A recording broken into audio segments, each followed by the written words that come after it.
Kemenangan timnas Indonesia atas Filipina nyatanya masih belum memuaskan sang pelatih Sinteyong.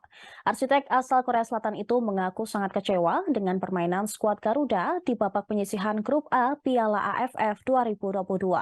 Menurut Sinteyong, permainan timnas Indonesia masih sangat jauh dari harapannya.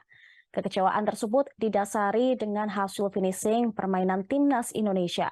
Menurut dia, banyak peluang yang tidak dimaksimalkan menjadi gol. Bahkan pelatih asal Korea Selatan itu mengatakan dirinya sangat tersinggung dengan permainan Mark Klok dan kawan-kawan yang benar-benar masih berkutat pada penyelesaian akhir.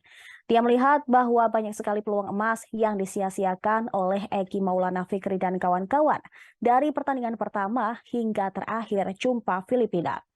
Seharusnya pemain timnas Indonesia bisa memaksimalkan peluang yang ada.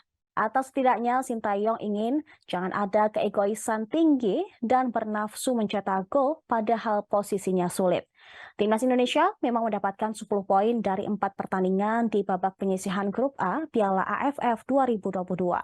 Tim Merah Putih sukses mengalahkan Kamboja, Brunei Darussalam, dan Filipina, serta bermain imbang melawan Thailand. Dengan hasil ini, timnas Indonesia melaju ke partai semifinal Piala AFF 2022 dengan predikat sebagai runner-up Grup A. Pasalnya di waktu yang sama, Thailand juga mampu mengalahkan Kamboja dengan skor 3-1. Timnas Indonesia kemungkinan besar akan bertemu dengan Vietnam yang akan lolos sebagai juara Grup B.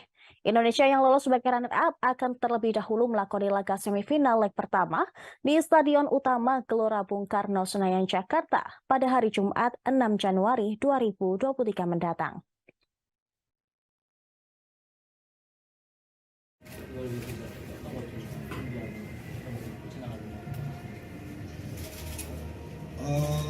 첫 경기 캄보디아전부터 우리가 완전한 찬스를 기본적으로 3개에서 5개씩 지금 놓치면서 지금 예선전 마지막 골까지 했는데 한 경기 한 개씩 끝나면서 손님한테 부탁했는 것이 이제는 우리가 경기를 올리면서 골 결정력을 마무리해줘야 된다. 누누이 강조하고 누누이 연습하고 했는데도 불구하고 오늘 또한 완벽한 찬스가 계속 있는데도 불구하고 골을 못 넣는 상황, 이런 거에 대해서 너무 기분이 안 좋거든요. 진짜 반성해야 된다 생각하고 이제 우리가 베트남하고 경기를 해야 되기 때문에 대회까지 잘 준비해서 우리 홈팬들한테 실망시키지 않는 준비를 해야 되겠다 생각하고 있습니다.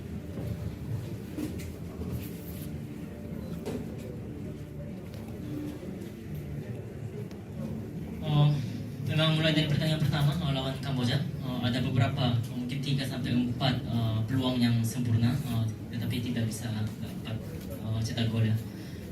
Jadi setiap selesai pertandingan coach sangat tegaskan agar kita bisa cetak gol ketika kita mendapatkan peluang yang baik, apalagi kita performa semakin naik juga. Hari ini pun sama, ada beberapa kali peluang yang baik, tetapi itu yang tidak bisa kita manfaatkan dengan baik. Jadi karena itu coach sangat tersinggung dan menurut coach harus evaluasi masalah ini. Dan kita memang pertandingan melawan Vietnam di GBK pertama kita harus mempersiapkan dengan baik agar tidak mengecewakan para fans yang akan mengunjungi ke stadion nanti. All the 3 group stage matches. Terima kasih sudah nonton. Jangan lupa like, subscribe, dan share ya.